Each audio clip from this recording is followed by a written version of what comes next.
Welcome back.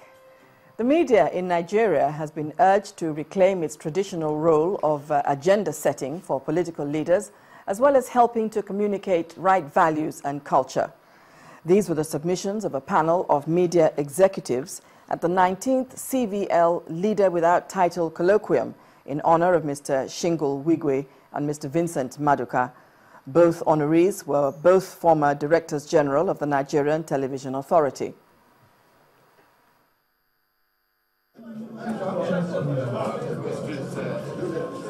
Let's get it straight and quickly so. This gathering is in honor of these two icons of broadcasting in Nigeria who stood out for their integrity and values in leadership. And that explains the presence of this generation's media executives. They will discourse touching lives through communication. So, opening the floodgates is the superintendent of Nigeria's 9-time winner of television's best station, Mr. John Momo. Once we don't have the right institutions, then nothing, you cannot bring government, the media really, their hands will be tied behind their backs.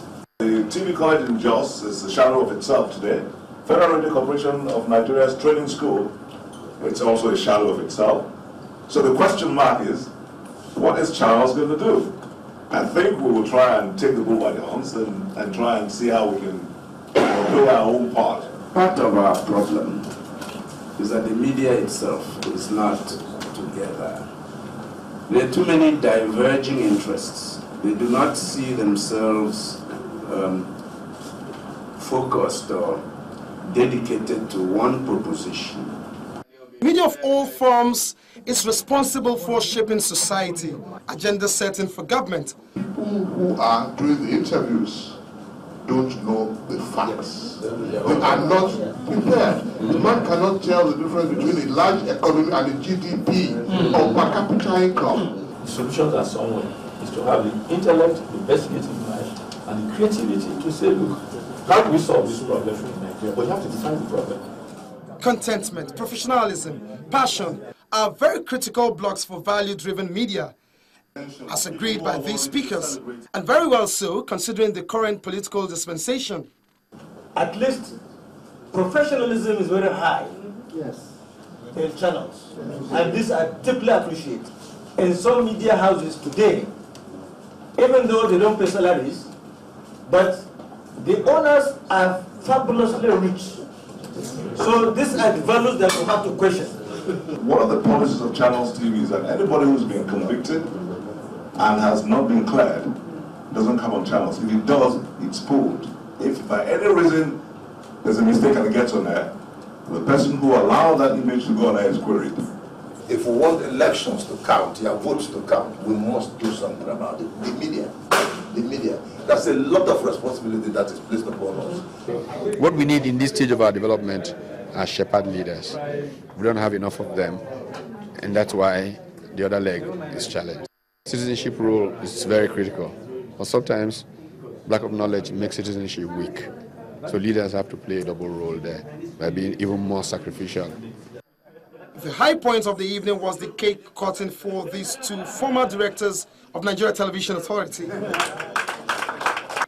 It's also gratifying for them that good work, good name, and hard work can be honored. Olu Phillips, Channels Television News. First Bank.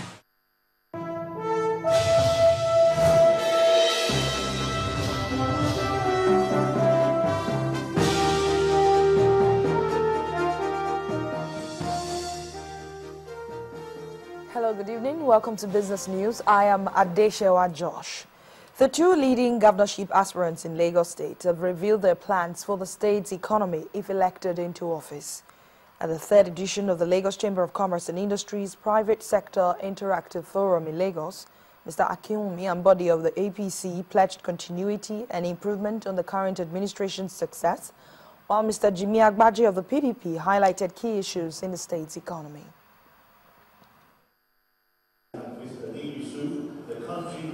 The hall is filled with businessmen and supporters of the Lagos gubernatorial candidates.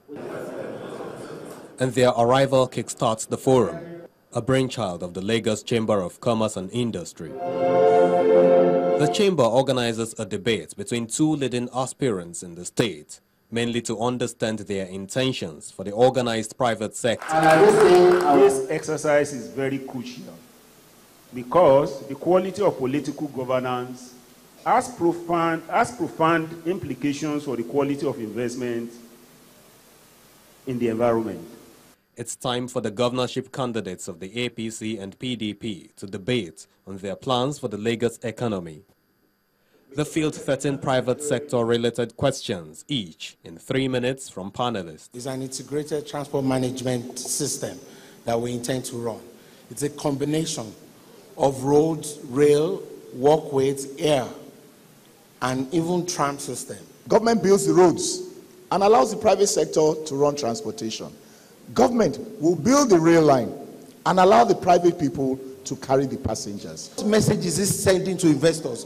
What message is it sending to you if it says the only PPP project that we have should be cancelled and it wants a PPP project at the light race? Ikoyi-Lekki Link Bridge, that will remain as PPP because it is new, because there is an alternative for the people. But that Lekki Toll one is no longer a PPP arrangement. And more questions for the candidates, this time on the ease of doing business in the state. We're the 4th worst city to get a construction permit. That is how bad it is. We're number 119 out of 120 cities to register property.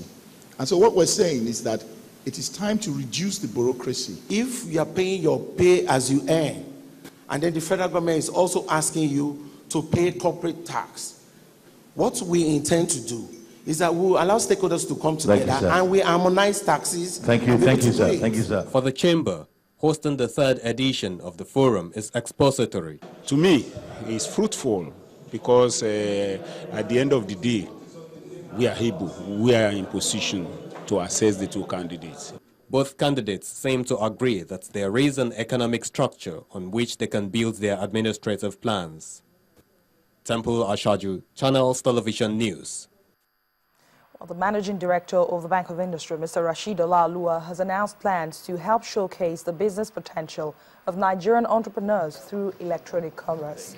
Speaking at a meeting with officials of the National Information and Technology Development Agency in Abuja, Mr. Olalua noted very few small business owners in the country have their businesses on the global platform. He then said partnership with information technology agencies has become necessary in bridging the gap in e-commerce both locally and internationally.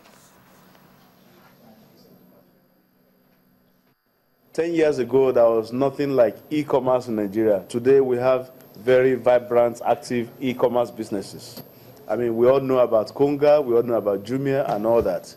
There are companies that are investing heavily in the last mile of internet, connectivity. There are companies like Mainone that have not only brought the cable down, but they're also investing in data center, infrastructure. So we realize that our customers are moving more and more into the ICT space. Many of our customers, even though they are manufacturing entities, need to use IT, ICT tools, to support their businesses. Therefore, we thought it was important to engage with NIDA, being the agency responsible for ensuring the adoption of ICT, for development. Well, the Naira is expected to face more volatility next week amid tight dollar liquidity. And this is happening in spite of sustained central bank intervention in the market and an upward revision of commercial banks' foreign currency position limits to 0.5% from 0.1%. Dealers say the situation in the market remains dicey because of insignificant dollar flows from independent sources other than the regular intervention by the central bank. According to them, what the market needs right now is a large flow of dollars to offset pent-up demand in the market. Traders expect month-end dollar flows from some oil companies next week to provide a boost, but they say they would have to be large enough to reduce pressure on the Naira. Most oil companies in the country sell dollars every month to obtain local currency for their domestic obligations. And finally, on Business News Tonight, trading ended on a bullish run at the Nigerian equities market today after 3 consecutive days of profit taking. The all-share index appreciated by 0.42% to close at 29,812.05. Harriet Agbe tells us more.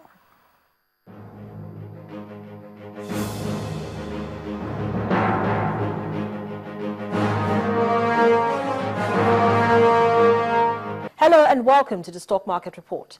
After 3 consecutive days of profit taking at the Nigerian equities market, sell pressure eased, pointing key indicators north.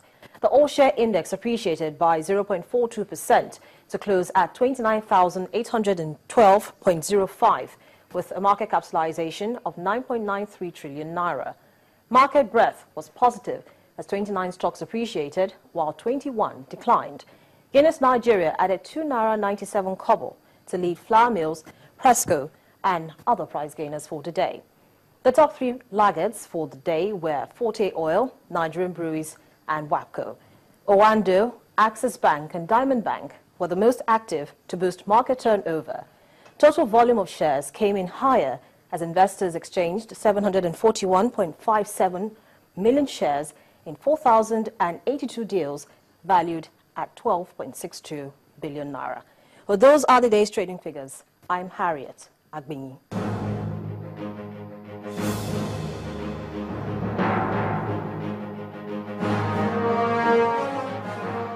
Thanks a lot, Harriet. And that's Business News Tonight. The News at 10 continues in a moment.